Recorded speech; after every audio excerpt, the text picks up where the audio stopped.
Buenas noches. Buenas noches a todos, a quienes están conectados en esta transmisión de el Museo de Antioquia. Tengo un poco de retorno, no sé por qué. En esta transmisión del Museo de Antioquia, en alianza con la plataforma Narcoslab, que hoy les vamos a presentar.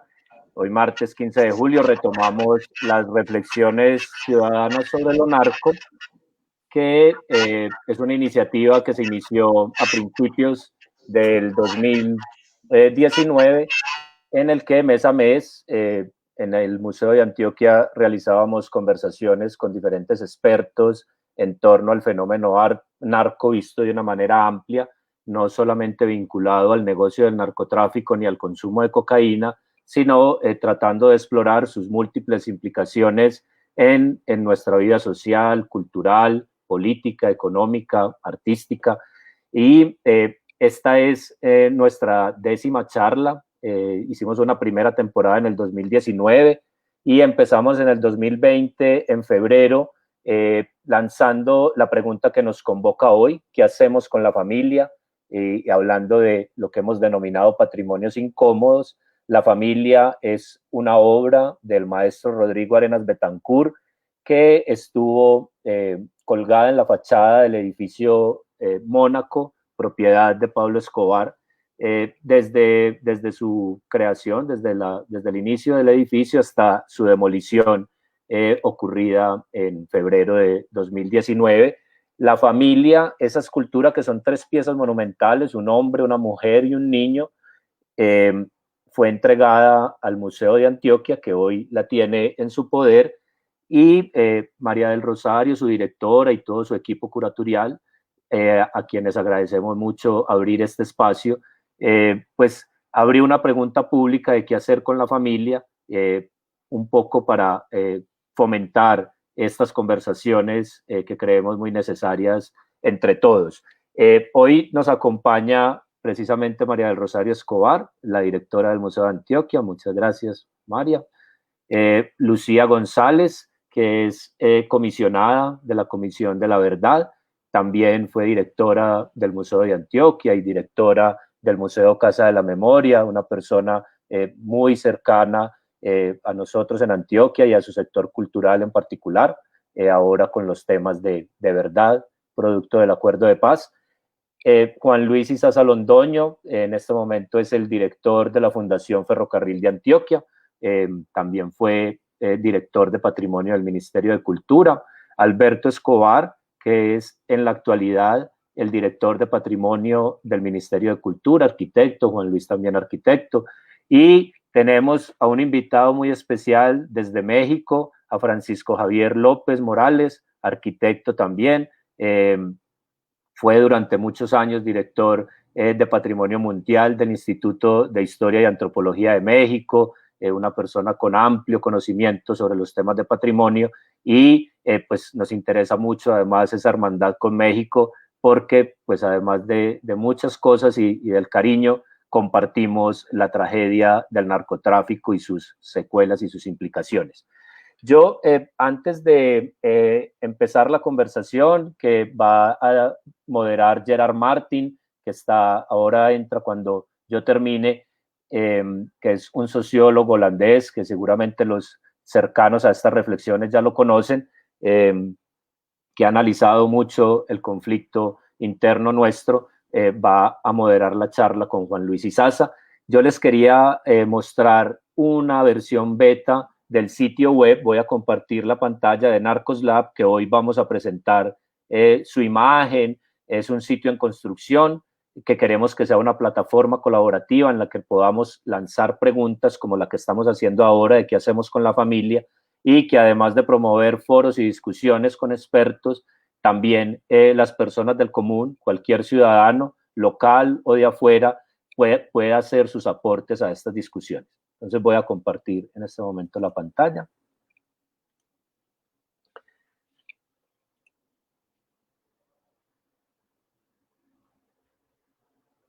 Este es Narcoslab, que hemos llamado Narrativas entre líneas. Narcoslab es una plataforma sobre todo narrativa en la que buscamos nuevas formas de contar nuestra relación con el narcotráfico. Aquí tienen, bueno, esta es simplemente una página de entrada del foro que estamos haciendo hoy.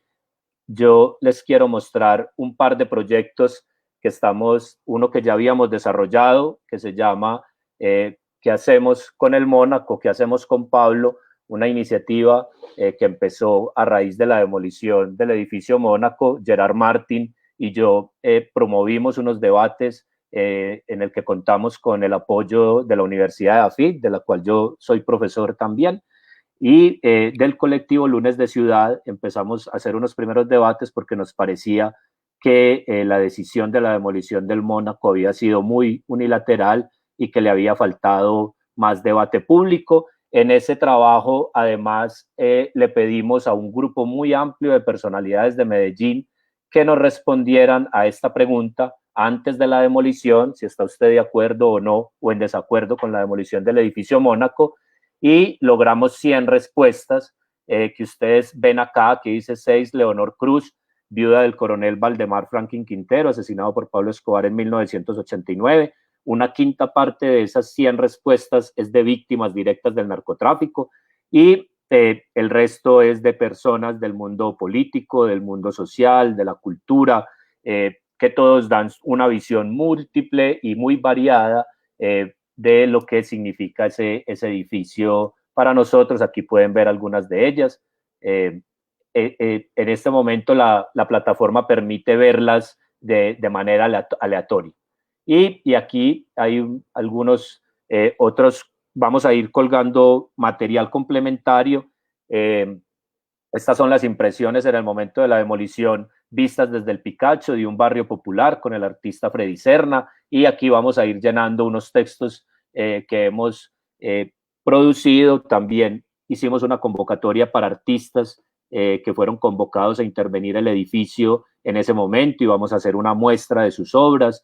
Convocamos a un grupo de arquitectos que concursaron en el concurso, valga la redundancia, público que se hizo para construir el parque memorial en el lugar del demolido edificio Mónaco, y vamos a mostrar sus propuestas y sus trabajos, y lo que queremos es que este sea un sitio de memoria de las discusiones que no aparecieron en ese momento de la demolición del Mónaco y que vamos a dejar registradas.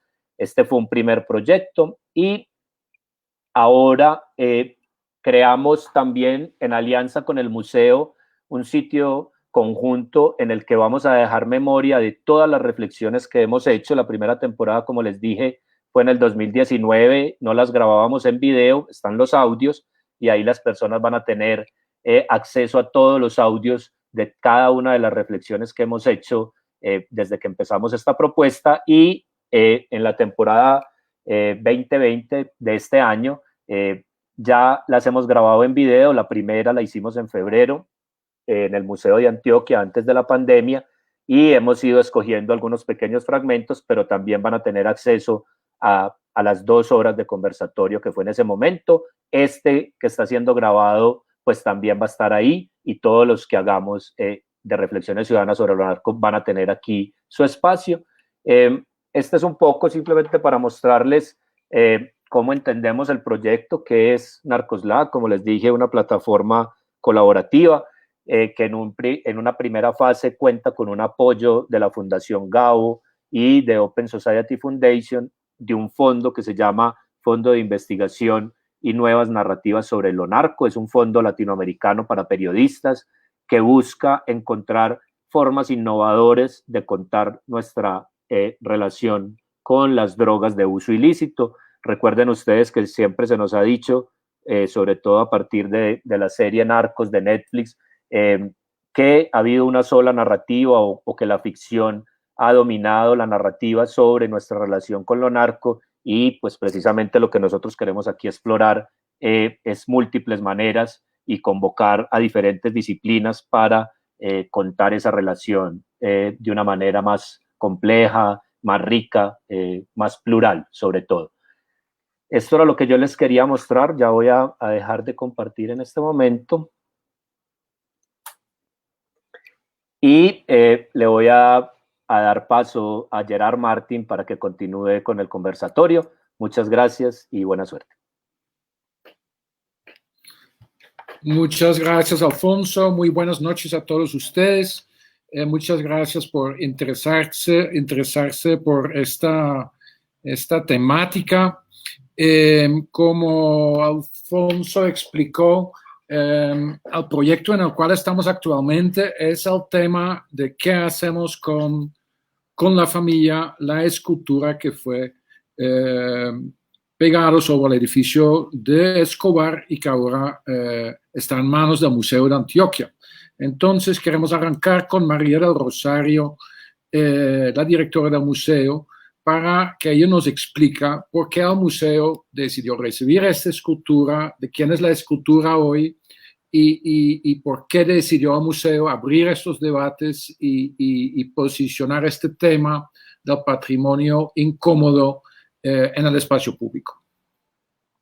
Hola, muy buenas noches a todos. Un saludo muy especial a todos los que están en este momento en la conversación, pero quiero darle un saludo pues, muy afectuoso a Lucía González, que bueno, como antigua directora del Museo de Antioquia y también colega durante su dirección del Museo Casa de la Memoria, pues es un placer para mí volverme a encontrar con ella y creo que habla de una forma muy especial del recorrido del museo y también de la proyección que hemos hecho, porque de alguna forma esa pregunta se responde dada la tradición del Museo de Antioquia y de cómo ha querido involucrarse esta institución con algunas de las preguntas más incómodas que puede hacerse la sociedad y cómo pensamos que el arte y instituciones como la nuestra puede albergar ese tipo de discusiones y de debates desde Colombia y desde Medellín principalmente. Pues nosotros quisimos empezar a hablar del tema de lo narco, muy conectados con Alfonso y con Gerard a propósito de la demolición del edificio Mónaco y de cómo la alcaldía de Medellín de la administración pasada enfocó ese debate.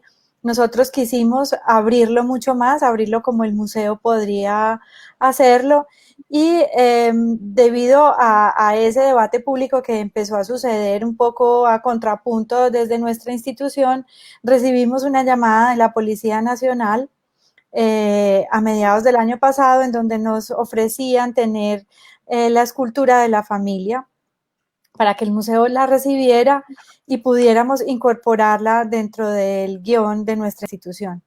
Nosotros lo debatimos, realmente no tuvimos que debatirlo mucho, sabíamos que era complejo recibirla, pero también nos parecía que le correspondía a nuestra institución tomar precisamente nuevamente esa tarea, ese trabajo que a nosotros como Museo de Antioquia nos gusta bastante. Entonces entramos en conversación con la alcaldía de Medellín, la alcaldía nos ayudó a traerla de regreso, la escultura estaba en uno de los patios de la Policía Nacional en Bogotá, la pudimos traer a Medellín, nos sentamos nuevamente con Alfonso y con Gerard, también con Carlos Uribe como director de curaduría del museo y en un equipo amplio pues decidimos, bueno, involucremos esta pregunta de qué hacer con la familia, pregunta que nosotros también nos hacemos internamente, pero llevémosla a un proceso participativo que mediante este tipo de conversaciones, de debates, pues nos vaya ayudando también a generar una especie de masa crítica social que nos permita ir revisando qué podemos nosotros proponerle nuevamente a la ciudad para incorporar la escultura. Nosotros realmente no queremos tenerla guardada, queremos que ella haga parte de nuestro guión, pero queremos hacerlo de la manera como esa escultura lo necesita y como de este debate lo requiere. Y también, pues, decirles a ustedes que nos están acompañando que queremos tomar, pues, como las banderas de hablar de todas estas incomodidades, de esto que nosotros hemos denominado un patrimonio incómodo, como sucedió con el Mónaco, ahora con lo que sucede con la familia. No nos parece que el trabajo sea ni demolerla, ni esconderla, ni esperar a que el tiempo le haga estragos irreparables, sino precisamente ahora que estamos en este momento de pandemia, pues tomarnos el tiempo y de discutirlo y de darle continuidad a este trabajo que hemos estado emprendiendo.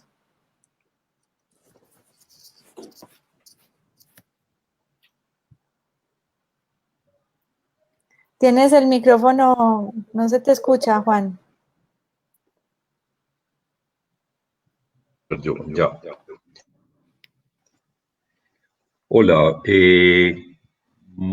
feliz noche para todos, un placer inmenso compartir con personas tan prestantes y tan queridas, con las que hemos trabajado por largos años tantas cosas relacionadas con la cultura, con el patrimonio, etc. Un agradecimiento enorme a Narcos Lab, a Gerard y a Alfonso, y por supuesto a María de Rosario por esta convocatoria y por esta invitación. Un saludo cordial a cada uno de ustedes, Alberto, Francisco, Lucía, que nos están acompañando en esta noche.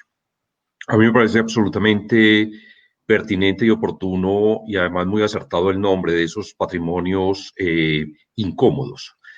Yo estoy seguro que no solamente en las historias personales y familiares de nosotros tenemos patrimonios incómodos, sino también que uno revisa en las historias oficiales de los países hay situaciones que evidentemente son incómodas y que pues podemos traer a colación, por ejemplo, lo que se conoce hoy como el genocidio armenio, por traer un ejemplo, pero también cómo hay casi que dos tendencias, dos maneras de contarlo, que es uno, evidentemente, es ocultar esa historia, ese patrimonio, ese hecho incómodo, y otra cosa es justamente resaltarlo. Yo hice un pequeño barrido, que seguramente no es exhaustivo, mirando la lista del Patrimonio Mundial de la UNESCO, de la cual nuestro querido Francisco, nuestro querido Pancho, es un gran experto. Y, por ejemplo, traigo a colación algunos de ellos simplemente a título enunciativo, y podría hablar de el sitio arqueológico de Cais de Valongo, en Brasil, que fue inscrito en la lista del Patrimonio Mundial en 2007, que no deja de ser casi que un referente, es una rampa en la ciudad de Río de Janeiro por la que entraron 900.000 esclavos africanos. Entonces, es una forma de rendir un tributo y de contarle a la humanidad ese hecho trágico de ese viaje terrible que emprendió la humanidad en esos siglos XV a XIX. Podríamos hablar, por ejemplo, de los sitios de revolución industrial de la era Meiji en Japón, que fue inscrito en la lista del Patrimonio Mundial en 2015, que genera, por ejemplo, para Corea del Sur, un problema gravísimo en cuanto a que niega parte de su historia, una historia en la que el pueblo japonés esclavizó, prostituyó y muchas otras cosas más a el pueblo coreano. Entonces, en esos sitios de patrimonio mundial hay una historia por contar que no la cuenta Japón, pero que la reivindica Corea. Podríamos hablar, por ejemplo, del sitio de Auschwitz-Birkenau, que son los campos nazis alemanes de concentración y exterminio, que están en Polonia. Polonia incluso pide específicamente que se cambie el nombre de este lugar para llamarlo claramente campos nazi alemán de concentración y exterminio. Este sitio fue inscrito en la lista del Patrimonio Mundial en 1979 y da cuenta de ese lugar que no está inscrito por su belleza, ni por su magnitud, ni por sus calidades estéticas, ni arquitectónicas, ni urbanísticas, un lugar en el que se estima que entre 1.100.000 y 1.500.000 personas, fundamentalmente judíos, murieron de una manera sistemática, en una fábrica de ejecución de personas. Y claramente incluso en la inscripción del sitio que hace Polonia dice que es un símbolo de la crueldad ejercida por el hombre contra sus semejantes en el siglo XX. Podríamos mirar también, por ejemplo, el Memorial de la Paz en Hiroshima, que es la cúpula de Gebaku, que es el lugar donde explota la primera bomba atómica el 6 de agosto de 1945.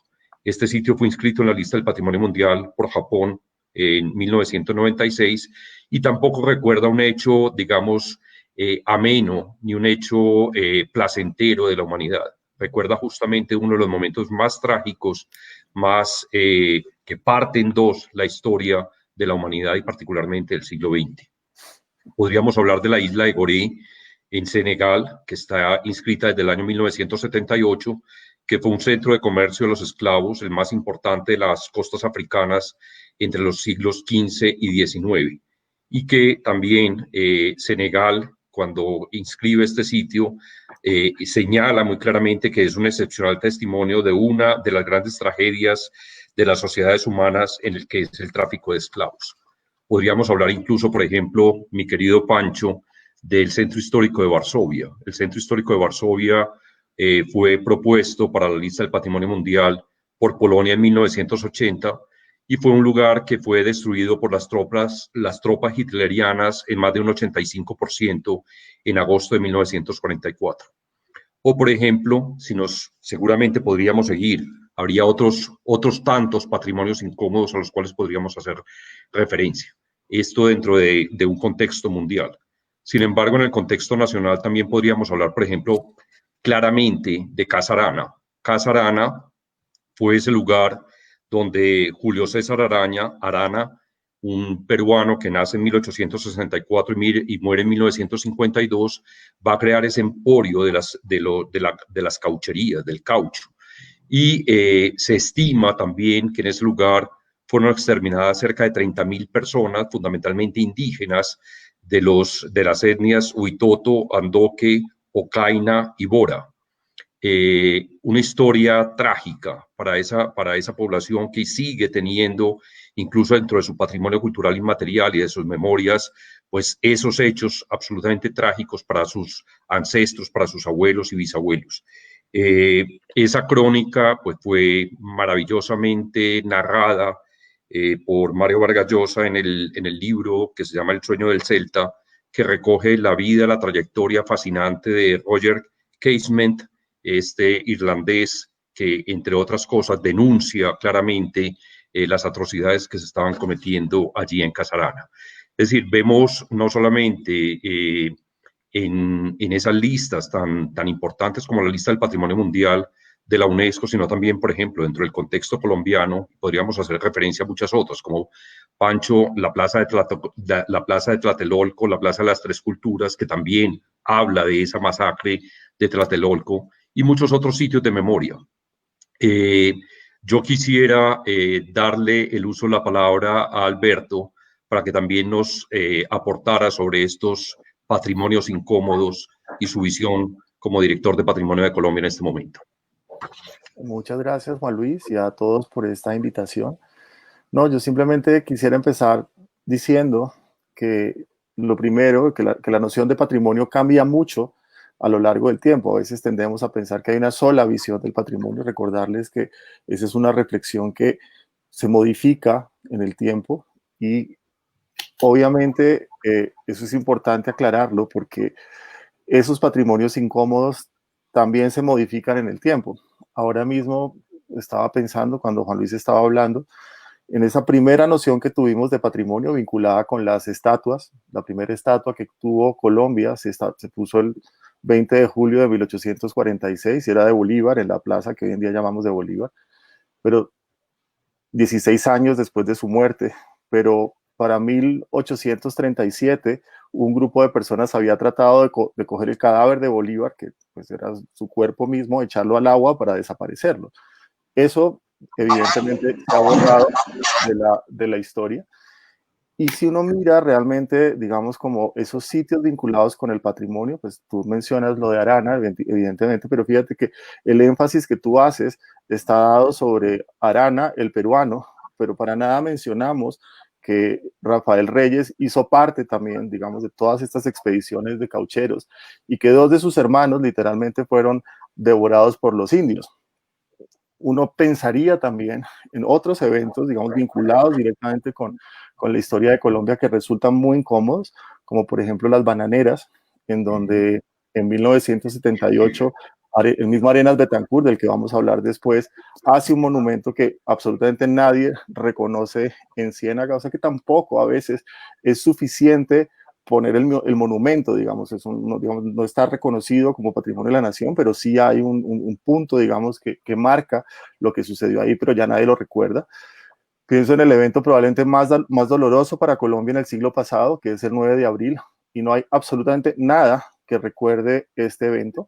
Es decir, recordar que su casa, que sí, de la casa de Jorge Eliezer Gaitán, que sí está inscrita dentro de la lista del Patrimonio Cultural de la Nación, fue inscrita allí no para conmemorar el evento ni para conmemorarlo a él, sino fue una decisión política para poderlo enterrar a él en su casa, en la medida en que se pensaba, y con razón, que probablemente si hubieran autorizado un entierro público, pues hubiera habido otra protesta popular. Ahora, la gente muy cuidadosamente en el 9 de abril no tumbó el edificio Agustín Nieto, que era donde Gaitán tenía su oficina, y se tumbó después, digamos que hubiera podido haber sido patrimonio por sus bondades arquitectónicas y desapareció.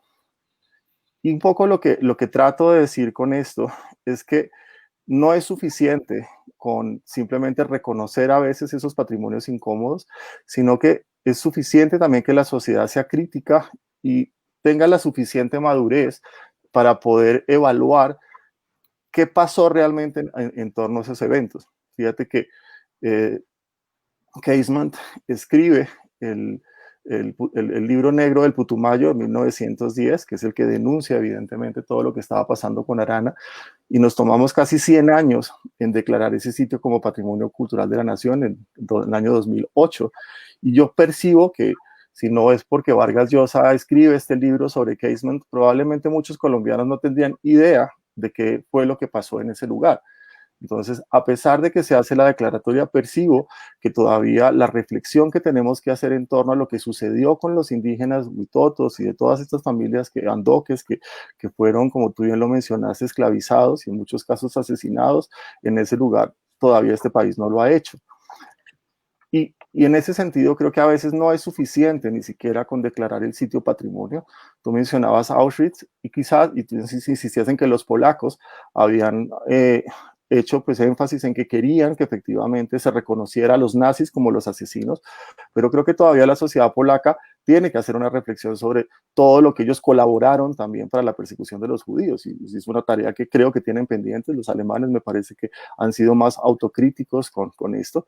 Yo participé directamente en la inscripción de los sitios de la revolución industrial del periodo Meiji del Japón, en la medida en que Colombia tenía un voto en el Comité de Patrimonio Mundial, y entré, digamos, en una discusión con es decir, nunca había tomado tanto saque en mi vida. Es decir, el embajador del Japón me invitaba sistemáticamente a recordarme que el Japón había pagado no sé cuántas bibliotecas en Colombia y que quería que Colombia votara por esa inscripción, pero por otro lado Corea también nos decía que era un socio comercial muy importante para Colombia y que, ojo, si nosotros votábamos a favor de esa candidatura, al final, y ahí pues Pancho me corregirá porque él también estuvo presente, hubo necesidad de hacer un cónclave, porque lo único que pedían los coreanos, fíjense, era que los japoneses ofrecieran disculpas por todo lo que había pasado, y los japoneses se negaron sistemáticamente a hacerlo. De hecho, no lo hicieron.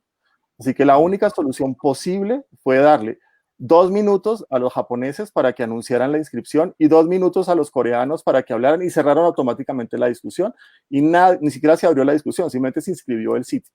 Por consiguiente, ni siquiera el hecho de haber inscrito este lugar en la lista del Patrimonio Cultural mundial abrió el debate. O sea, al final creo que los japoneses ganaron porque pues nunca nadie discutió esto que había pasado con los coreanos. Y ahora pienso en un caso increíble, que yo sé que vamos a hablar después de una escultura, y recordaba la escultura de José Ignacio de Márquez, que la hace un italiano, de Luigi Pietrasanta. La instalan en 1919 en el Palacio de Justicia, que juiciosamente quemamos el 9 de abril del año 48, y la escultura sobrevive. La llevamos al nuevo Palacio de Justicia, recibe un cañonazo en 1985 que la hace perder completamente la cabeza. Termina olvidada hasta que el Museo Nacional solicita que esa escultura la lleven al Museo Nacional. Y si van hoy en día al Museo Nacional, pues se cuenta la historia del 9 de abril de la toma del Palacio de Justicia en noviembre de 1985. Así nos resulta incómodo, pero fíjense que la escultura se convirtió en un objeto que cuenta una historia. Entonces yo creo que sí es esencial, digamos, que entendamos que no es suficiente con el objeto mismo, sino que hay que ponerle un contexto y que tiene que servir ese contexto para que una sociedad haga una reflexión en torno a lo que allí sucedió. Yo tengo todavía muchas dudas sobre si nosotros hemos hecho muchas reflexiones en torno a lo que pasó en la toma del Palacio de Justicia, pero creo que en todo caso este tipo de decisiones del Estado, en este caso, pues sirven para que esa reflexión se abra. Y fíjense que tampoco han pasado tantos años para que esa reflexión se abra. Entonces, pues decirles que desde la Nación, con todo y que represento al Estado en este momento, claro que estamos abiertos a este tipo de discusiones, claro que estamos abiertos a que ahora cuando abran las discusiones con el público y con ustedes mismos, pues podamos hablar abiertamente de esa situación y contarles que hemos tratado en lo posible de flexibilizar la inclusión de lo que hemos llamado como sitios de memoria en la lista del Patrimonio Cultural de la Nación. El año pasado elaboramos un decreto, el 2358, que permite la inscripción de este tipo de sitios y que, por supuesto, invitamos a todos los colombianos que consideren que hay sitios de memoria que tenemos infinitos en toda Colombia, a que empecemos a construir esa memoria, a que empecemos a contar la historia de este país, así en muchos casos nos resulta incómodo.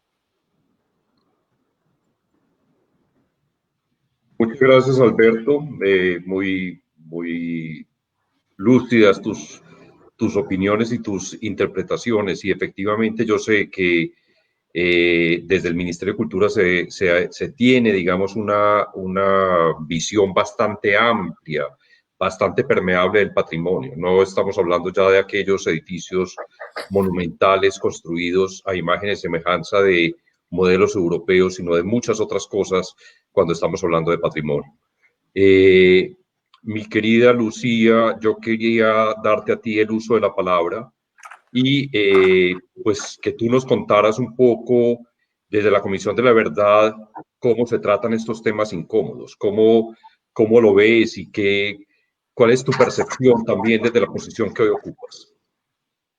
Bueno, un cordial saludo y María del Rosario, gracias mil por este espacio, gracias por la tarea que haces, por resistir en estos momentos tan difíciles donde no hay todavía, claro, una política de apoyo al sector cultural. Sin embargo, el sector cultural creo que está haciendo un papel maravilloso.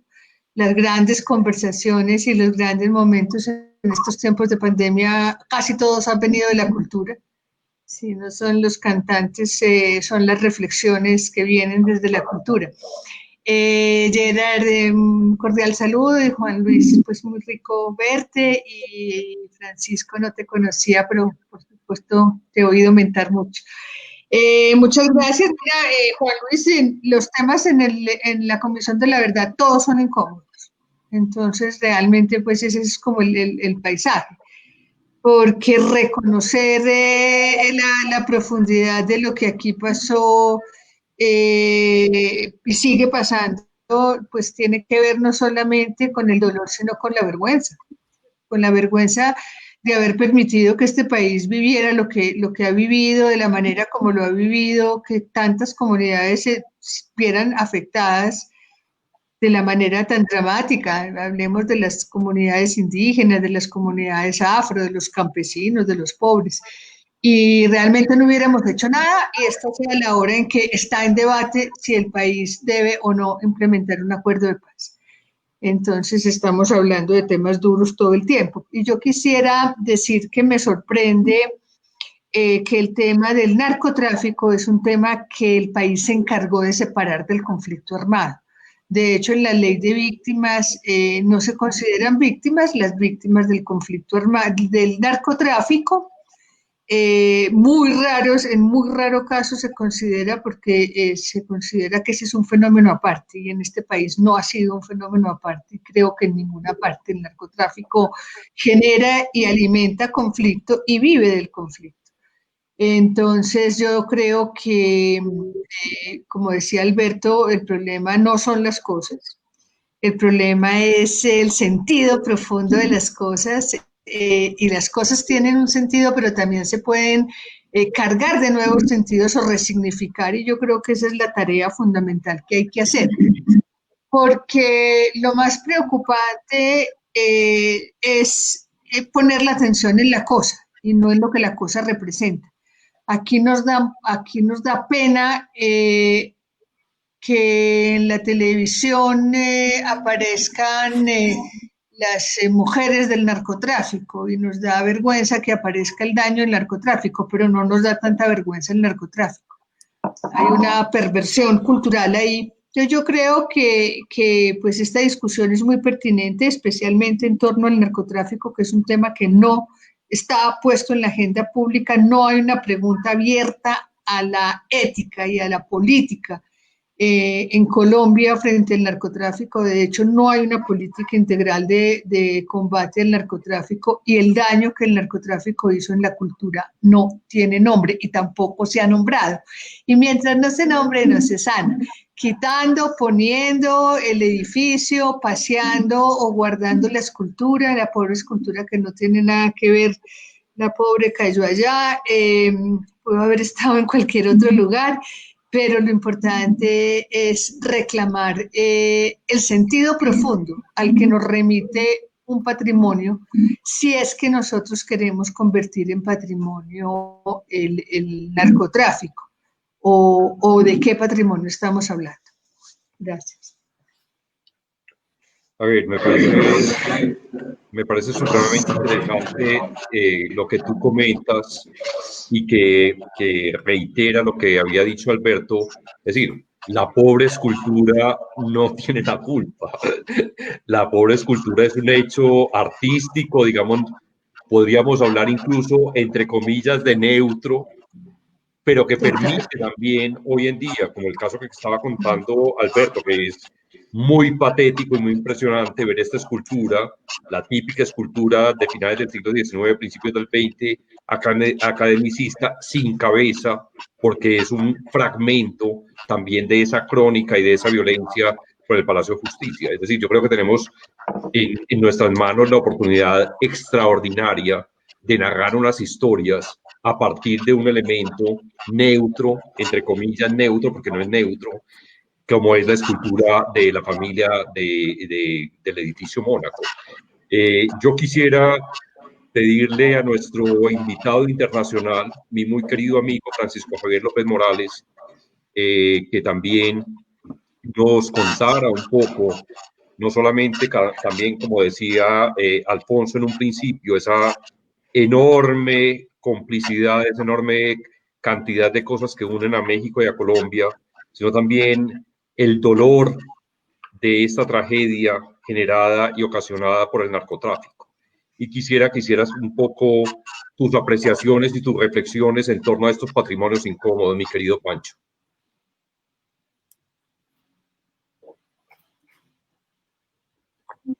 Quisiera agradecer grandemente la gentileza, la cortesía que han tenido para incorporarme en este conversatorio, que ciertamente también tiene algunos aspectos que son un poco incómodos, en el sentido de que hay que hacer como un ejercicio mental, como si estuvieras en un confesionario, porque hay cosas que da un poco de corte, de vergüenza, el que digas cómo ves tú las cosas. En fin, yo había preparado un breve guión con respecto a aquellos aspectos que me parecen relevantes con lo que ustedes han empezado a introducir. Evidentemente hay muchos paralelismos y más ahora entre Colombia y México, porque el fenómeno del narco ha permeado y ha penetrado de una manera tremenda en la vida cotidiana de este país, de muchísimos pueblos de este país, y donde es muy difícil no verlo traducido en elementos de la cultura cotidiana. Pero también debo decir que yo también tomé en la otra faceta el tema de los patrimonios incómodos en el espacio público, porque aquí hay, bueno, raudales de ese tipo de patrimonio y que sería un poco complicado enumerar uno y otro y otro y otro. Por ahora aludiré, bueno, tomando un poco el tema para darle un hilo conductor a lo que Juan Luis introdujo sobre el tema del patrimonio mundial, debo decir que México,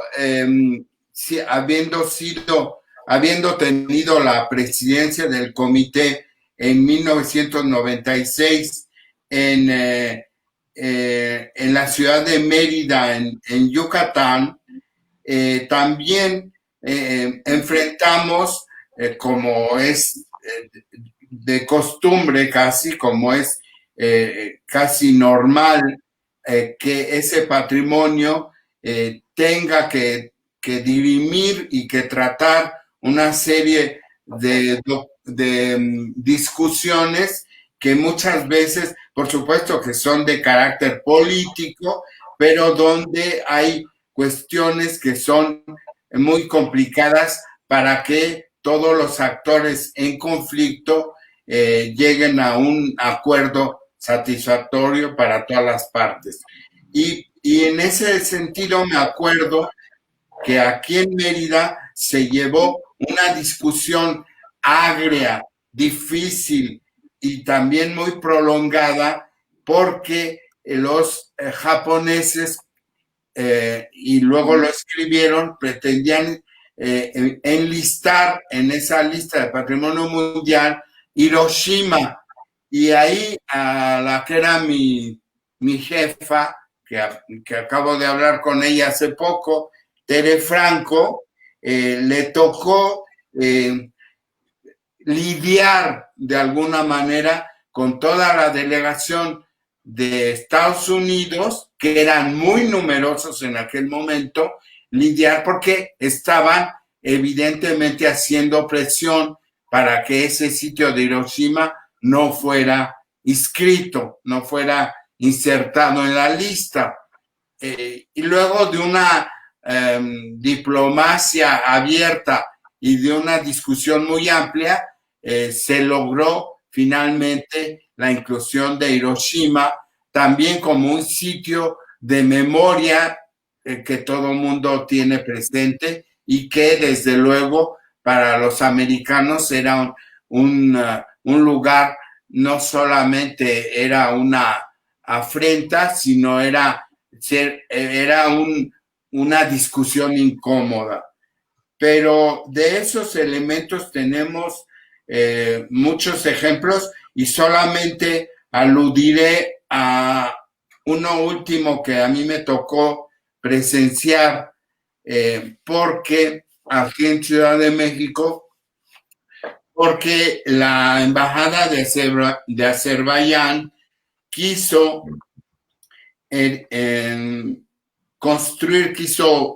proponer una escultura nada menos que en Paseo de la Reforma para poner en una silla al actual gobernante de ese país, que es Haider Aliyev. Evidentemente aquí en México, siendo sincero, mucha gente no sabía qué consecuencias, qué connotación podía tener el poner un monumento a ese señor que hoy por hoy es el presidente de Azerbaiyán. Esto ya pasó hace varios años. Pero además, ese pueblo, el azerí, estaba ofreciendo hacer con ese motivo también arreglar varios espacios urbanos centrales importantes. Pero toca que como no las autoridades de la capital no tomaron en cuenta que eso podía suscitar algunos elementos incómodos para otras de las comunidades que viven aquí en México, evidentemente los armenios pusieron el grito en el cielo y se levantó una polémica tremenda, más bien orquestada por unos pocos armenios, pero poderosos, y todo ello causó que el tal Haider Aliyev no fuera puesto en la silla y solamente se llegó a un pacto de caballeros y pusieron solamente, lo cual me parecía correcto en todo caso, poner en una silueta o una figura del mapa de Azerbaiyán en mármol y poner simplemente un círculo en la parte del piso para que vieran que había una relación armónica, bueno, una relación cordial con esa república que evidentemente con el dinero del petróleo tenían muchísimos proyectos en los temas de cooperación. Ese pudiera haber sido también un antecedente de un patrimonio incómodo. Final, nada más se puso el mapa y se puso un espacio adecuado en Paseo de la Reforma y basta. Pero remontándonos un poco a la historia de años turbulentos aquí en México, pero no solamente creo que en México, sino en Francia, en Berlín, en París, en Berlín, en otros lugares, en los años 68 fueron años muy complicados donde hubo protestas fundamentalmente por los estudiantes para ir en contra de los regímenes que eran desde luego un símbolo de totalitarismo. México, por supuesto que no escapó. Aquí el 68 fue tremendamente violento después de los años, digamos, de los meses de junio y julio, y en agosto del año 68 hubo protestas estudiantiles. Yo estaba apenas en primero de arquitectura y ahí se tomó en un gran mitin la decisión de echar abajo la estatua de Miguel Alemán, que había sido un personaje, un presidente que encarnaba lo más crudo de la visión capitalista a ultranza en esta ciudad. Entonces, además fue el que permitió con esos en su régimen que se erigiera y que se construyera a la ciudad universitaria, que como todo el mundo sabe, ahora es patrimonio mundial, porque contribuyeron muchos artistas talentosos y arquitectos también, que evidentemente esa estatua estaba en frente de la explanada de Rectoría y fue derribada, pero con con un estruendo verdaderamente casi jubiloso por toda la población. Ahí sí no quedó piedra ninguna de esa gran estatua que derribaron los estudiantes, pero que donde todo mundo coincidía que era un patrimonio incómodo y ominoso, y que verdaderamente no podía figurar en uno de los lugares más visibles y relevantes del conjunto de la ciudad universitaria.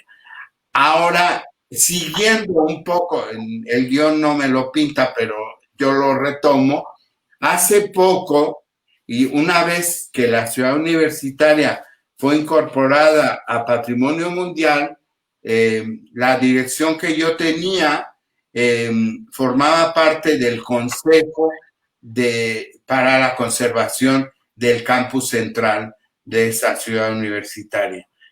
Y en aquel momento sometieron a la consideración del Consejo la construcción de un edificio para ciencias políticas y sociales al lado, adyacente a lo que se llama hoy el espacio escultórico, que es realmente un monumento pues muy bueno realmente, porque es encerrar en un círculo virtual con unas especies de prismas que van haciendo un círculo en el espacio del Pedregal de San Ángel, porque la ciudad universitaria está erigida en realmente lo que fue la lava del volcán del Xitle, que está ahí al lado.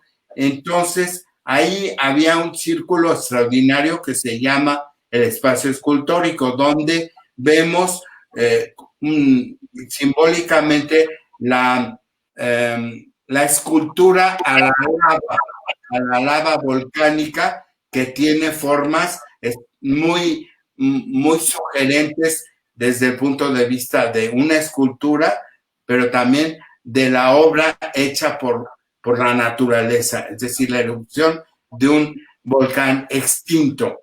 Resulta que hace poco a esa Facultad de Ciencias Políticas y Sociales se le ocurrió hacer, claro, lejos, como a, qué sé yo, 1 kilómetro, un edificio horroroso y muy fuera de contexto, donde era un lugar para un anexo a la Facultad de Ciencias Políticas y Sociales.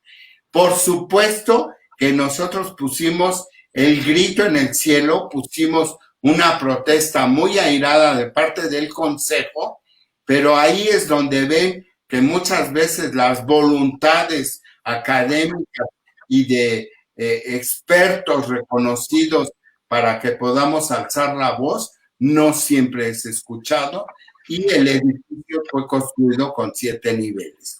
Se ve a lo lejos, pero irrumpe absolutamente lo escultórico del espacio y la permanencia de una lava en un trozo de terreno que estaba inmaculado. O sea, que nada más tenía aquella especie de insinuación de un cráter de un volcán extinto. Entonces, perdóname que te interrumpa sí. en aras del tiempo. Sí. Vale la pena recordar y también nos permite de alguna manera hacer un vínculo con el tema que vamos a tratar un poco más adelante, el hecho de que el escultor Rodrigo Arenas Betancourt, que es un escultor de aquí de Medellín, pues, o de Antioquia, de esta región, de este estado, hombre, vivió muchos años en México, aprendió en México, bebió de esas fuentes del arte nacionalista mexicano, y que incluso tiene esculturas públicas en México, en varios lugares, en la ciudad de Cuernavaca y en la Ciudad de México, e incluso en la propia ciudad universitaria, a donde tú estás haciendo todas estas referencias. Arenas Betancourt tiene obra allí. Valga la pena comentar, por ejemplo, que está una obra de él que se llama La Guacamaya Herida, que está en la ciudad de Cuernavaca, que es de 1950. Están unas cabezas monumentales a los héroes de la Revolución Mexicana, que son Moreno, Hidalgo, Juárez y Zapata. Es una obra del año 59 que están distribuidas en varios lugares de la Ciudad de México. El águila que cae frente a la Torre de Comunicaciones en la Ciudad de México. Y no recuerdo exactamente el título de la obra, pero allí en la Ciudad Universitaria hay una obra de Rodrigo Arenas Betancourt también, que nos da paso para luego comentar un poco de esta escultura y de este escultor particularmente.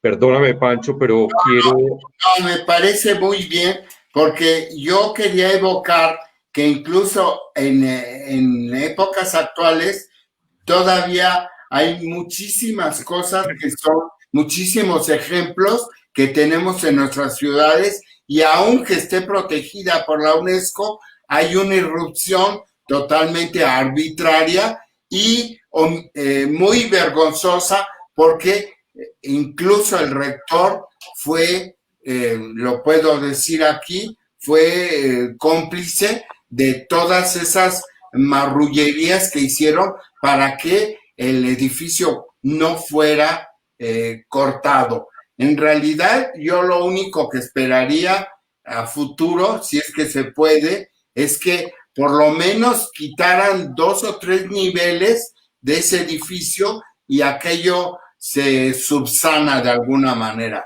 Pero que estamos muy expuestos siempre a romper una normativa que en ese caso estaba perfectamente bien definida y como que tenía candados para que no fuera vulnerada. Pero bueno, ese es un ejemplo. Y luego... Bueno, perdón, Francisco, por el tema de tiempo, vamos a hacer la vuelta por los otros. Muy bien.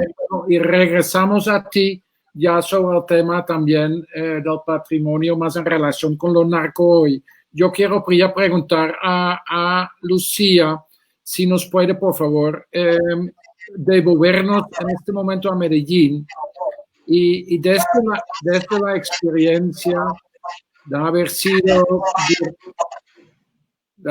directora, hay un poco de eco ahí, después de haber sido directora de los 2 museos, del Museo de la Memoria y del Museo de Antioquia, y conocer muy bien el ámbito medellinense donde surgen estos debates, y si se compara, por ejemplo, con Cali, estuvimos en Cali, y Cali realmente, Narcos pone también Cali en escena, pero Cali no se transformó en una ciudad que es buscado para identificar edificios o esculturas o lugares con lo narco. Medellín tiene esa capacidad de hablar de estas cosas, pero es incómodo. Desde tu visión comparativa, también desde la Comisión de Verdad que dijiste, estos temas son duros, estos temas son difíciles. Sin embargo, en Medellín hay una tradición de comenzar a ponerlas en escena. ¿Cuál es la particularidad, digamos, del medio de Medellín en que este debate se posiciona? No sabía, Gerard, que en Cali no había caído en cuenta que no había pues unos hitos que la sociedad misma estuviera relevando, y me sorprendió también cuando Francisco dice que en Ciudad de México tampoco hay una expresión física, un hito físico relevante con relación al narcotráfico. Medellín es muy especial, Medellín es capaz de hacer todo lo que el resto de la humanidad no es capaz, y yo creo que tiene que ver con la falta de vergüenza, fundamentalmente. Esta ha sido una sociedad de comerciante, traficante históricamente y de doble moral, y es muy posible que eso también tenga que ver. Entonces hay quien se atreva a poner en valor comercial, en valor turístico, en valor de patrimonio, porque los patrimonios se instituyen también. Los patrimonios se van construyendo con el tiempo, los patrimonios se van construyendo con la apropiación. Yo no quisiera tanto hablar de la cosa porque, como dice Alberto, pues puede estar la escultura y no tener sentido. Yo no quiero hablar de la cosa, sino del sentido de las cosas y sobre todo del patrimonio vivo. que me parece que es el más potente, el más relevante y el que más tendría que jugar un papel hoy aquí. El patrimonio material es un patrimonio que también pues pierde vigencia, como también pierden vigencia los patrimonios inmateriales, están bajando esculturas. Pero quiero hablar del sentido de las cosas, no de la cosa, sino del sentido de las cosas. Entonces es muy posible que a ese avispe, esa manera, ¿cómo se llama?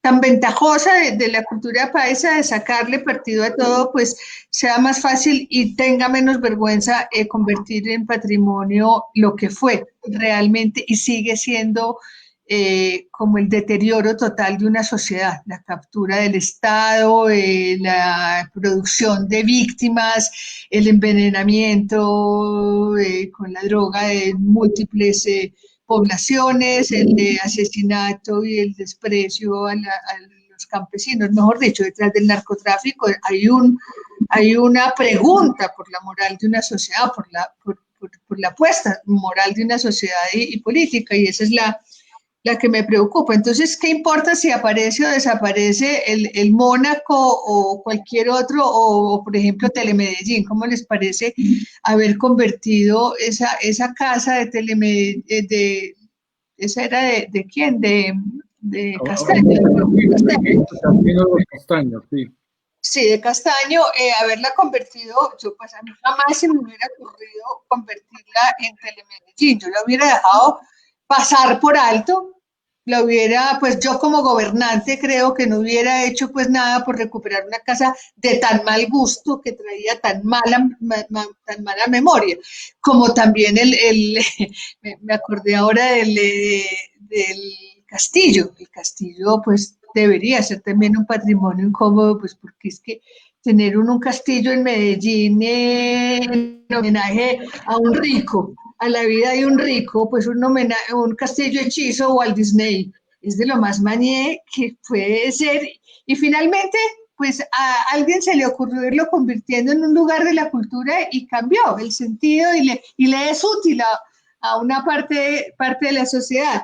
Pero entonces iba a decir que se pueden tumbar el Mónaco, pero es que el patrimonio nuestro es el inmaterial, la cultura, lo que se produce todos los días de la vida como actitud, como valoración, como relacionamiento, como política en esa sociedad, y el patrimonio entonces nuestro, pues que se vende al mundo y se va a seguir vendiendo con edificio, sin edificio, y con la familia o sin la familia, son las cirugías plásticas, las prepago y el sicariato, que son la herencia patrimonial que nos va dejando el narcotráfico. Entonces, pues, ¿qué hacemos para que haya una cosa, si es que estamos hablando de las cosas, que signifique la urgencia de refundar valores y de abrir la pregunta por la costumbre y el hábito al narcotráfico? Jorge Giraldo, que es un analista político muy bueno, dice que pues es que esa es una economía que es funcional a los gobiernos. Entonces, produce empleo, produce seguridad y produce circulante. Entonces, aquí todo el mundo se hace el loco, ¿cierto? Por un lado. Entonces, yo sí creo que la pregunta aquí y lo que debería mover la familia es la pregunta por lo que soporta eso que quiere convertirse en patrimonio, que lo quieren convertir en patrimonio, que es ser una ciudad del narcotráfico. Yo no sé en Italia cuántas ciudades realmente, y quisiera ver más de fondo, no encontré nada muy de fondo, realmente han constituido y consideran su patrimonio la mafia. Entonces, ¿una sociedad permite o no permite eso? Y el tema, por ejemplo, del Mónaco y de la escultura, es que la preocupación de la alcaldía de Medellín estaba sobre la cosa y no sobre el fenómeno. Y de hecho, actuó en contradicción, porque desmontó la unidad de víctimas, abandonó el museo, entregó el cargo del museo lo entregó por un cambio burocrático, por un favor político, y le iba a decir al mundo que estaba muy preocupado porque el edificio pues, coherencia, ¿no? Coherencia. Entonces, ni la cosa ni sin la cosa, sino a la profundidad. Podría haber o no escultura si no estamos haciendo una cosa de fondo y eso no le representa y no le significa a la cultura una pregunta abierta al pecho humano. Sí, yo pienso que lo interesante del proyecto que ha lanzado el museo y en el cual estamos entonces con todo el equipo de María del Rosario y nosotros con Narcos Lab y celebrando este conversatorio es precisamente que efectivamente, como tú dices, Lucía, no, aquí la ciudad está plagada de algún modo de patrimonio incómodo y no podría decir, bueno, esto es parte del paisaje y eso se deja ahí. Pero lo que tú dices, lo importante es resignificar cosas. Puede ser una cosita pequeña que por sí mismo no tiene ningún valor. Claro. Esta escultura, hay diferentes opiniones sobre la estética y la calidad artística de esta escultura y más en general de la obra del maestro. Pero lo interesante es que el museo tome este objeto, esta escultura, que es patrimonio, bueno, pues es patrimonio porque es una escultura hecha por un famoso maestro de todos modos, pero lo intenta repensar porque es una escultura incautada. Esta es la única escultura incautada en Colombia en este sentido, pues hay pinturas incautadas, y el museo abre este debate de algún modo como en vez de tendríamos que simplemente instalar esto contra una pared o tendríamos que hablar alrededor de esto y abrir un debate, no tanto sobre la escultura, pero sobre cómo es, a través de esa escultura se puede contar y narrar lo que ha pasado acá. En este sentido, quiero volver la palabra a la directora del museo, María del Rosario, para cómo está el museo pensando entonces este tema, qué preguntas alrededor de esto has recibido también como directora, de comprometerte con un debate de todos modos. Como decía Lucía, no son debates fáciles, la hemos visto con el Museo de la Memoria, la hemos visto, lo vemos cada día en la Comisión de Verdad. ¿Cómo va este proyecto desde el punto de vista del museo? Pues nosotros nos hemos preguntado de qué manera deberíamos incorporar esta obra al guión del museo. En ese sentido, sabemos que también la forma como se instale la obra tendrá mucho que decir. No queremos que la obra se convierta en un tema apologético, porque también estamos en una zona en el centro de la ciudad en donde discurría pues gran parte del turismo internacional que venía buscando un poco ese asunto apologético alrededor de Escobar. Y a nosotros nos parecía que en la voz que marcara el museo y la manera como la obra se instale dentro de ese guión, e inclusive en el edificio, si es adentro, si es afuera, si estaría izada o si en lugar de ponerla izada la ponemos sobre un pedestal de una manera como una estatua caída, como una especie de despojo también. Podríamos nosotros ahí resignificar un poco la condición de esa familia y abrir el debate. Entonces, cuando antes de que estuviéramos en esta situación, inclusive habíamos pensado con el equipo de curaduría y con ustedes, pasear un poco la escultura, ponerla en el debate público, vivirla físicamente, porque también sabemos que para muchos es absolutamente desconocida, que estamos poniendo un tema que no es de dominio público. Como ustedes ahora lo mostraron, cuando se demolió el Mónaco, en otras partes de la ciudad fue completamente indiferente. ¿Cuál Mónaco? ¿En dónde está ubicado? Le pases a una comunidad muy pequeña del centro, del poblado, y que ahora lo que nosotros estamos haciendo también es como aprovechando esta familia o esta escultura para poner un tema públicamente que para muchos no está en la discusión pública, pero que para nosotros sí se hace necesario ponerla ahí. Entonces, tenemos más preguntas que respuestas. Esto es parte del proceso, no tenemos afán de hacerlo.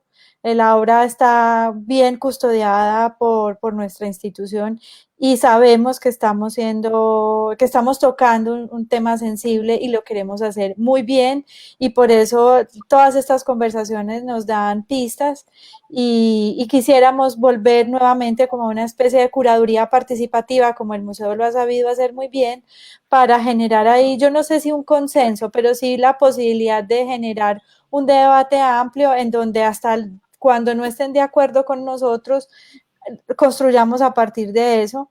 El primer debate que hicimos fue presencial, fue inclusive supremamente complejo, hubo voces en contra, voces que inclusive pusieron al museo en una situación pues de debate, y nosotros sabemos que pasamos como un espacio complejo, pero es parte del proceso también. Muy interesante tu apreciación y tu contribución. Por aquí yo veo los comentarios públicos, Juan Camilo nos habla, por ejemplo, de que el Mónaco se tumbó claramente, pero el sentido continúa. Y lo que ahora se llama el Parque Pablo Escobar, o la gente lo llama el Parque Pablo Escobar, sigue siendo un referente. Es decir, esa intención de borrar, de eliminar la memoria, no se logró.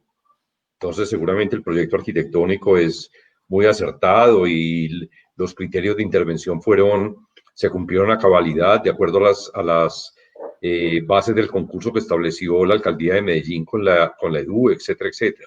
Es decir, el objeto, la intención final de eliminar la memoria de Pablo Escobar de ese lugar no se ha cumplido. Sigue siendo un referente de Pablo Escobar. Yo quisiera preguntarle a Alberto, este país, por ejemplo, está maduro como para abordar un tema de narcotráfico y patrimonio y podría abrirse claramente una discusión en torno a algo que pudiera, digamos, concentrar o significar parte de esa historia tremenda que vivió el país y elevarlo a una categoría de bien de interés cultural de carácter nacional. ¿Estamos maduros frente a una situación como esa? Es decir, ¿el Ministerio estaría dispuesto, el Consejo Nacional de Patrimonio? ¿Qué cree respecto a eso, querido Beto? Sí, estaba pensando que me ibas a hacer esa pregunta y estaba pensando que iba a responder. O sea, Afortunadamente nos conocemos desde hace un buen rato. No, a ver, yo lo que sí creo es que pues estos procesos requieren un tiempo y lo que sucede, me da la impresión con el narcotráfico, es que no se ha acabado. Es decir, cuando uno habla de un proceso, digamos como la bomba de Hiroshima, pues es evidente que esto marcó el final de una guerra. Habrá unos que están de acuerdo, otros que no, pero eso sí marcó un antes y un después. Pero pues el narcotráfico sigue con nosotros. Entonces, pues yo no creería que de ninguna manera estamos en condiciones ahora de hacer ningún reconocimiento patrimonial del narcotráfico. Sí, claramente, me parece que es muy positivo lo que han dicho de abrir una discusión sobre el tema, por supuesto, pero piensen nomás, ahora también estaba pensando en un ejemplo en Popayán, cuando se fue a poner la escultura de Sebastián de Belalcázar, de Victorio Macho. Toda la discusión se centró en que no se la fueran a poner al frente a la iglesia de San Francisco para que la grupa no le estuviera apuntando a la iglesia, es decir, era un punto, el padre estaba indignado por esto, deciden ponerla en el Cerro del Morro, lejos del centro, y hoy en día, pues la gente considera que Jiménez de Quesada y todos los conquistadores son los genocidas, así que hay que quitarlos y hay que volarlos, y paradójicamente ahora, pues hay un hallazgo arqueológico que dice que el Cerro del Morro es una pirámide, o sea que figúrense la paradoja de que pues uno de los grandes, digamos, patrimonios arqueológicos de Popayán está coronado por Belalcázar. Ahora, un poco retomando lo que dice Lucía, yo sí creo de verdad que afortunadamente nuestra noción de patrimonio ya está superando ampliamente esa visión que se limitaba a lo objetual. Pienso también en el tema esclavista con la hacienda Cañas Gordas en Cali, que está inscrita dentro de la lista del Patrimonio Cultural de la Nación, y toda la historia siempre está enfocada hacia el alférez real, y poco se dice de la vida de los esclavos, que fue terrible, que vivieron en esa casa, y ahora estamos estudiando un caso de una hacienda que se llama La Balsa en Guachené, pero Guachené es un municipio colombiano que tiene una población afro fuertísima, Y para ellos, quizás lo de menos es la casa, es decir, para ellos el pretexto de declarar la casa es el pretexto para hablar de su música, que es el violín, la partería, la danza, la cocina, es decir, la cultura viva que tienen y es paradójico porque, claro, hablas del dolor de los esclavos, pero es más como una reafirmación de recontar la historia a partir de esa hacienda. Entonces yo sí creo de verdad que estos procesos toman un tiempo, insisto. Yo no creo que estemos preparados todavía para hablar de algo que sigue en marcha y difícilmente creo que la nación estaría, digamos, dispuesta ahora a patrimonializar un sitio vinculado con el narcotráfico. Creo que por el contrario la nación apoya y estaría completamente de acuerdo en abrir este tipo de debates, pero creo que todavía estamos a muy poca distancia porque digo, el proceso sigue en marcha para entrar en una discusión de patrimonializar un sitio de estos.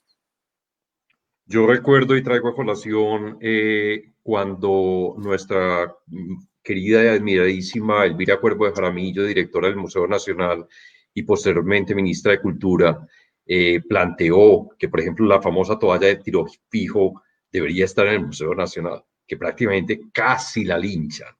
Es decir, pero Elvira tuvo la suficiente, digamos, apertura mental para pensar que esa toalla hace parte fundamental de la historia de este país y de los últimos 50 años de este país. Y eso me parece admirable.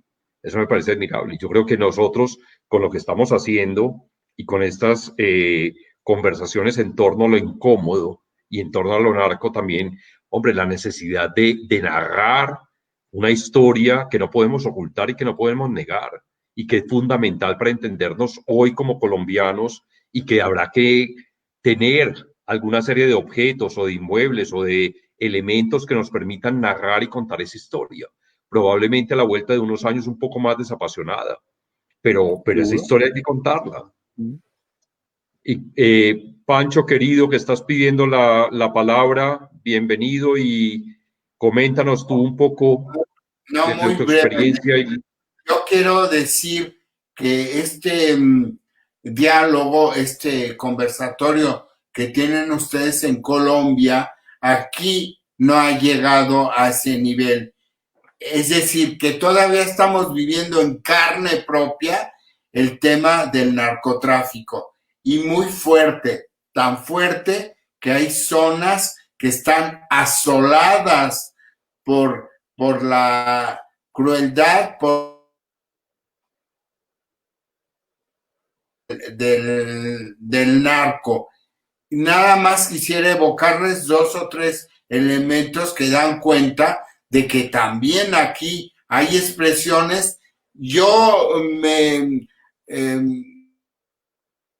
ponerles un calificativo como si fuera un tema de la cultura en sí misma, pero aquí el narco tiene una expresión muy, muy grande en la provincia mexicana sobre el narcocorrido.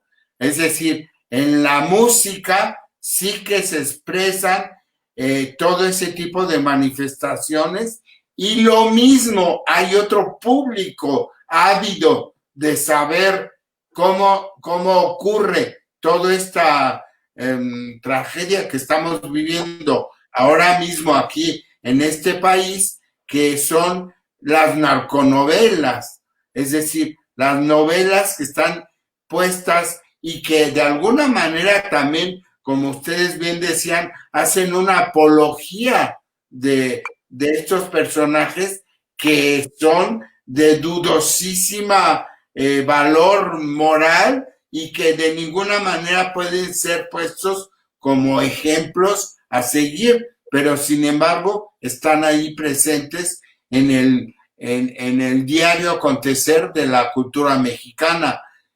Pero nosotros no hemos llegado a intelectualizar o a tratar de meter dentro de una reflexión más propia todo ese fenómeno, porque también lo estamos sufriendo, está muy vivo y verdaderamente el tema del capital del narco, bueno, ha penetrado a todos los círculos que te puedas imaginar, fundamentalmente también el político. evidentemente. Y como ahí llegas a varias fibras muy sensibles para todo mundo, pues no creo que vayan a sacarlo a flote, por lo menos en un discurso de una discusión como la que tenemos con ustedes. Ahora, también haciendo una especie de recuento, yo solamente he visto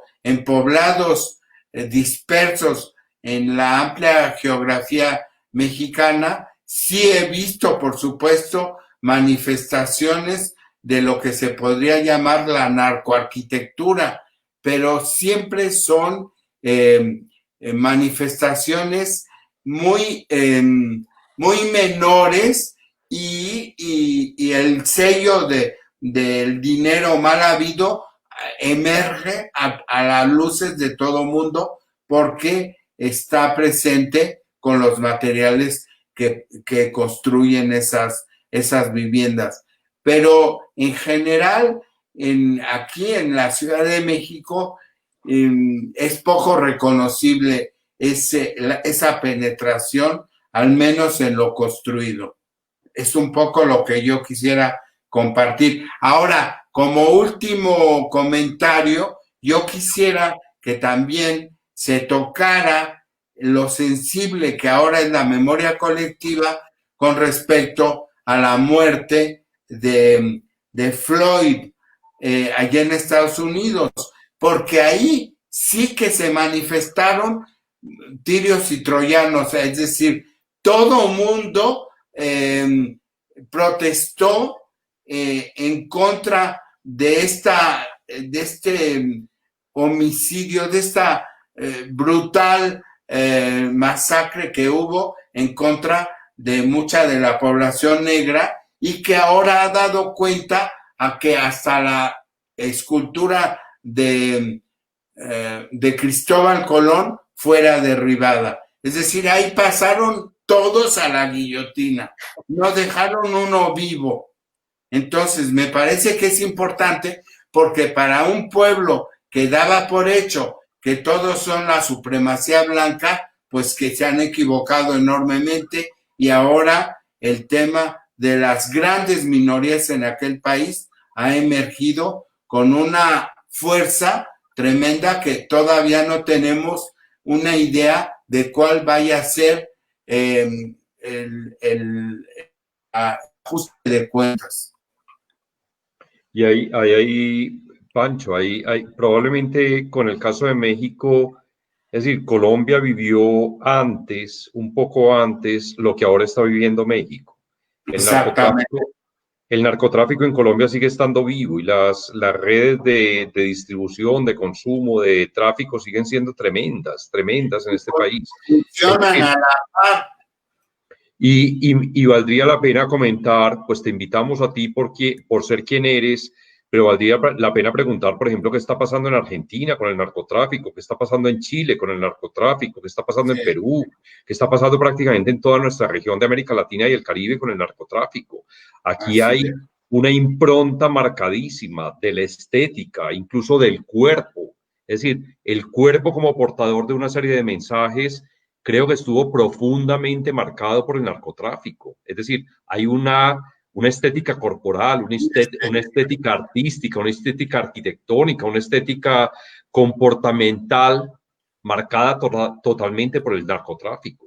Probablemente nosotros lo vivimos un poco antes que ustedes y en ese sentido tenemos también un poquito más de distancia cronológica y nos permite analizar estas cosas de una manera, yo no sé, yo creo que ninguno de nosotros sabe para dónde va esta conversación, pero que es una conversación absolutamente necesaria si somos conscientes de ello, Juan Luis. Sí, bueno, Alfonso. No, termina. Alfonso. No, ya. Okay. Ve tú. No, pues me quería introducir aquí un poco que con la salida de Gerard esto se está volviendo como un alter ego. En realidad yo soy Gerard, ustedes es que no saben, no existe un holandés, no, soy yo, siempre he sido yo y él en Holanda es Alfonso. Pero bueno, yo aprovecho porque me interesa también introducir un tema para cerrar, pues ya casi vamos a las 8, quizás a mí me angustia un poco sobre todo el tiempo de Lucía, bueno, de todos, pero narrar la historia, Alberto, porque todos nos han dado muchos ejemplos, digamos que las esculturas son pues muy emblemáticas en la forma de contar el pasado, pero también creo que los museos actuales, los museos de la memoria, el Museo de Antioquia, con su propuesta de 360, se ha abierto a narrativas muy variadas y muy distintas. Y me gustaría, pues en esos recorridos que has hecho por el patrimonio de Colombia y por sus manifestaciones, y proponerles a todos también tratar de entender el papel que jugamos los narradores, los artistas, los arquitectos. Tenemos un parque de la inflexión polémico. Hay comentarios en Facebook también que nos hablan de personas que defienden la actuación de la alcaldía anterior, seguramente. Pues hay debates y hay historias muy encontradas, pero también tenemos un parque como forma de narrar. Entonces, quisiera empezar por Alberto, por esas maneras de contar que vayan más allá de una simple escultura, ¿no? Para contar nuestra historia y lo que significan ciertas, o lo que tiene significado para la identidad de una sociedad. Bueno, no, yo podría darte muchas respuestas, te voy a dar una muy personal. Yo llevo mucho tiempo, digamos, trabajando con el tema de los oficios y del saber hacer. Me parece que hemos invertido demasiado tiempo defendiendo los objetos y poco los conocimientos. Y en el caso de Colombia, yo siento que hemos pasado demasiado tiempo contando la historia desde la guerra. O sea, yo desde que tengo uso de razón me contaron que llegaron los españoles y acabaron con los indígenas, luego rompimos un florero y entramos en independencia, y luego tuvimos 9 guerras civiles en el siglo XIX y empezamos el siglo XX con la guerra de los 1000 días, luego vinieron las bananeras y luego llegó el Bogotazo y luego fue la violencia partidista y luego llegó el narcotráfico y luego entonces llegaron las FARC y eso es una historia, digamos, yo no lo discuto. Y de hecho, pues cuando yo llego a una frontera, pues siempre agradezco que me dejen pasar, porque siempre me siento como culpable de algo que hice y que debe ser terrible, pues porque uno dice, uy, fíjate que no me pararon en la embajada, en la frontera, ni me abrieron la maleta, ni nada, y ser colombiano de verdad es muy complicado por eso, pero también me parece que ya también debemos bajarnos de esta historia de guerras y de violencia y contar también una historia, otra, de esfuerzos de personas que transforman la realidad con sus manos. Así que sueño de verdad con museos vivos, con museos donde la gente de verdad muestre lo que sabe hacer, con museos que nos enseñen otras formas de pensar, de hacer las cosas. Recuerdo mucho en York hay un museo ferroviario, y allí invitan a los niños a un fin de semana, y hay unos a los que les enseñan una discusión que pues tuvo mucho que ver con Antioquia y con Colombia, y es el de la trocha angosta en el ferrocarril. O sea, Francisco Javier Cisneros fue el defensor de la trocha angosta en Colombia, que son las yardas, 91 centímetros, y otros defienden la trocha ancha. O sea, en Colombia primó la trocha estrecha, y por eso todos nos bamboleamos cuando pensamos en el tren, pues porque era un tren estrecho. Pero a lo que voy es que en ese museo a los niños les enseñan a pensar, o sea, les enseñan a que delante de sus padres, después de que acaba esta experiencia, unos argumentan por qué el país debería haber construido trocha angosta y otros argumentan por qué debió haber hecho una trocha ancha. Y al final no es que gane nadie, simplemente les dicen, en este museo les enseñamos a pensar. Entonces, yo sueño de verdad con museos que nos enseñen a pensar, que nos enseñen a reflexionar y que nos enseñen a que veamos a un Simón Bolívar que aprendí a ver con el abanderado que escribe sus memorias de un Bolívar que entra descamisado a Bogotá después de la batalla de Boyacá, y que se encuentra con el general Mas y le dice, quítese pendejo.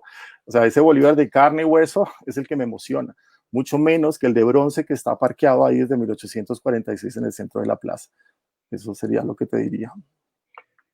María, ¿cómo ves un poco desde la perspectiva del museo, de sus artistas, de sus propuestas de intervención en el espacio público, con comunidades, las posibilidades de narrar esta historia, que la escultura simplemente es un detonante, ¿no? En este caso... Dale. Perdón, no, dale, qué pena, te interrumpí. No, que dije detonante y me acordé del Mónaco, pero nada, dale. Pues es que a nosotros, bueno, espero decirlo bien y espero que me escuchen bien. Pues nosotros somos obviamente el Museo de Antioquia, amamos a nuestra cultura, amamos nuestra ciudad, pero de alguna manera somos un museo que se siente un poco incómodo también en medio de muchas de las condiciones de nuestra historia y de nuestra cultura. Y hemos convertido esa incomodidad en una forma de construir nuestra institución y de abrirla hacia todos los debates posibles. El museo tiene muchas capas, puedes ir a divertirte, puedes solo ir a ver arte, pero también, como lo decía ahora Alberto, podrías ir a ver y encontrar las grietas, algunas de las grietas, no todas, pero sí algunas, y como un alpinista, subir por ellas y también divertirte y aprender. Nosotros queremos eso y por eso, por esa grieta nos metemos la familia, hacemos esta conversación. Nosotros vivimos en esa paradoja del amor y de la incomodidad porque queremos ser partícipes de una utopía y es la utopía de realmente cambiar lo que somos. Somos herederos de unos años muy duros, inclusive los mismos años del narcotráfico y de tantas otras más, como lo decía Alberto, y no quisiéramos cambiarlo. Sabemos que es una utopía, pero tratamos de hacerlo todos los días un poquito, de esta manera, como podemos. Lucía, pues también con su conocimiento del mundo cultural, yo sé que ya vamos para las 8, creo que ya los veo bostezando, qué pena con Francisco en México, que no se nos aburra demasiado, pero bueno. No, yo quiero, Alfonso, cerrar diciendo que pues acompaño a María del Rosario en esa definición que hace del museo. El museo aprendió a interpelarse a sí mismo hace mucho rato. El museo es un museo todavía con una herencia de museo oficialista muy, muy dura.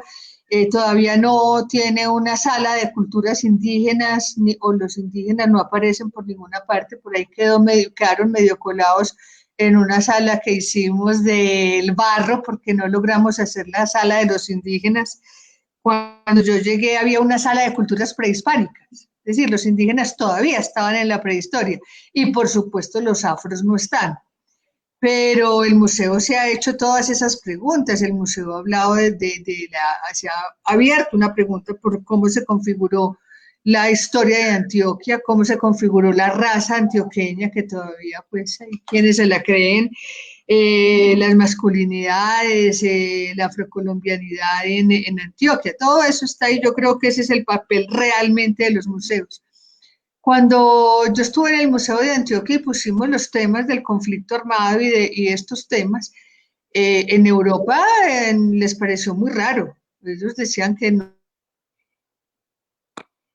teníamos por qué estar, que un museo no tiene por qué tener esa tarea. Fue muy raro verlo. Por supuesto, estamos hablando de la mayoría de los museos pues tradicionales europeos, pero yo viajé mucho con ese relato de la interpelación a la cultura. Un museo le tiene que servir a la sociedad en la que vive, en la que habita. Yo por eso digo, todo museo tiene que ser contemporáneo, es decir, tiene que saberse hacer preguntas en presente. Entonces, la pregunta al narcotráfico es una pregunta en tiempo presente, es una pregunta que tiene que incomodar, es una conversación que hay que extender, María del Rosario, al sistema financiero, al sistema inmobiliario, a los cirujanos de esta ciudad. Bueno, aquí mucha gente tendría que ponerse a hablar de cómo ha vivido el narcotráfico, así como nosotros hoy pretendemos poner a hablar a mucha gente de cómo vivió el conflicto armado. Y como dice muy bien Alberto, pasemos del relato trágico al relato épico. Pero el relato épico no olvida el pasado, es decir, el relato épico viene de la tragedia. Alguien que gana la tragedia, alguien que es capaz de imponerse y de sobreponerse a la tragedia para poder construir también no solamente una memoria del pasado, sino un imaginario de paz que todavía no lo tenemos, no nos imaginamos este país en paz. Entonces, pues bienvenido. Yo no tengo, pues el Parque de la Inflexión me parece terrible ese nombre porque yo no sé, la gente más humilde, que es la que más quiso a Pablo Escobar la palabra inflexión que él le logre decir, debe ser una palabra hasta difícil de nombrar, pero lo importante es que haya coherencia y que haya profundidad.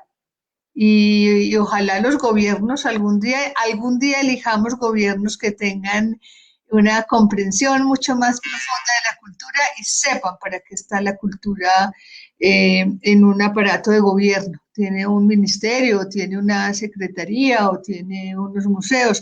Todavía esa es una agenda por cumplir, que haya gobernantes que tengan una comprensión más profunda. Los hubo en momentos hubo unos gobernantes muy valiosos, pero hace días volvimos esto cualquier cosa.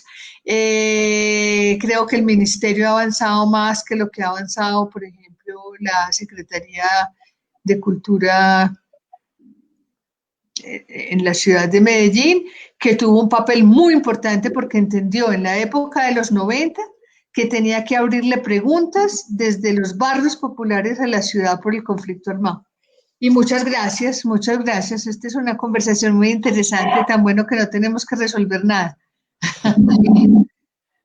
Exactamente. Juan Luis, el micrófono. Y estoy seguro, pues lo digo por todos probablemente, esta conversación no empezó hoy, no termina hoy. Y probablemente después de este ameno, agradable, cálido y divertido diálogo, profundísimo, por supuesto, hombre, nos crean más preguntas que respuestas, pero yo creo que de eso se trataba. Es decir, a mí no me da temor de que no hayamos llegado a ninguna conclusión y sigue estando latente la pregunta de qué vamos a hacer con la familia.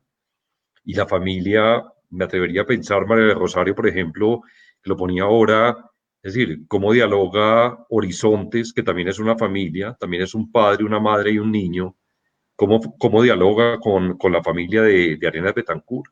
Es decir, ese ideal de esa raza paisa, blanca, hispánica, católica, masculina, cómo dialoga con otras familias que no tienen esas connotaciones.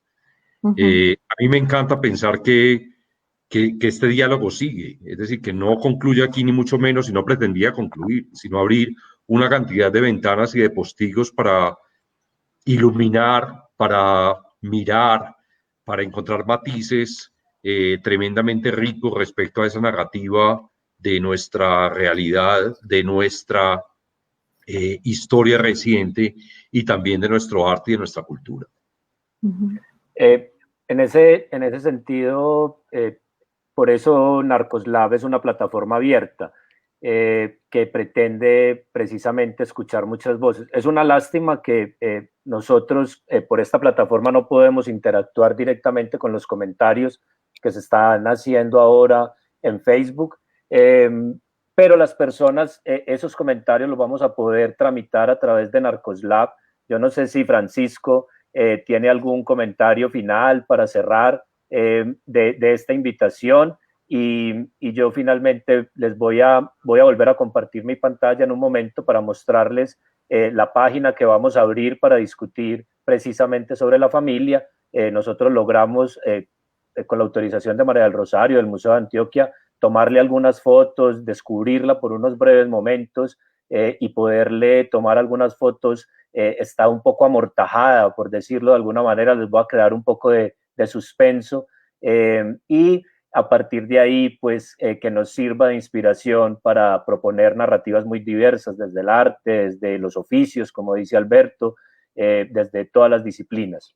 Francisco, un poco para despedirnos. Tienes el micrófono apagado.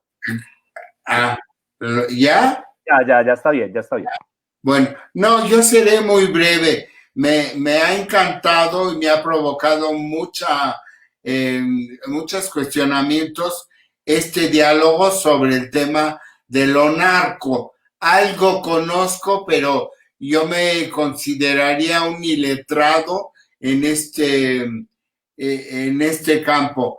Sin embargo, cuando nos acercamos al otro elemento que estructura esta discusión sobre lo incómodo, me parece que ahí es más abundante el tema y daría pie a grandes discusiones, no solamente en un encuentro, sino en otros. Quisiera simplemente dejarles a ustedes, nada más para que vean que también vivimos momentos y geografías distintas. Aquí en México, alguien que fue una memoria muy sensible, para la memoria colectiva, fue Octavio Paz. Pero yo quisiera dejarles en la cabeza que aquí un personaje que sería enormemente incómodo todavía, porque no ha logrado, el mexicano no ha logrado hacer un pacto y reconocimiento en la conciencia colectiva. Aquí en México es inimaginable tener una escultura de Hernán Cortés. Inimaginable.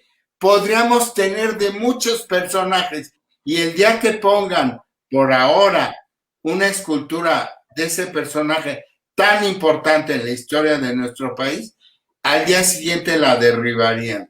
Solamente para decirles que hay cosas que no están resueltas ni con 500 años de historia.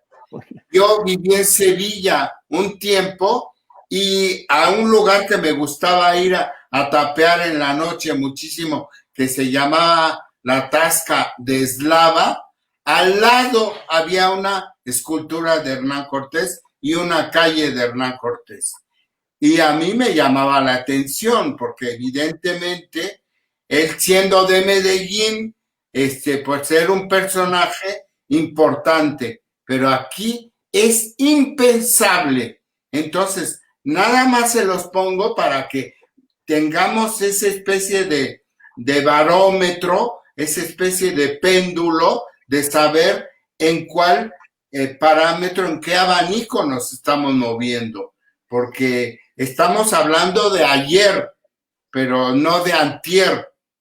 Entonces, hay que ver qué es para una ciudad importante y cómo guardan. Por eso yo, haciendo un recuento mental, digo, bueno, aquí en México no hay exégesis del narco todavía.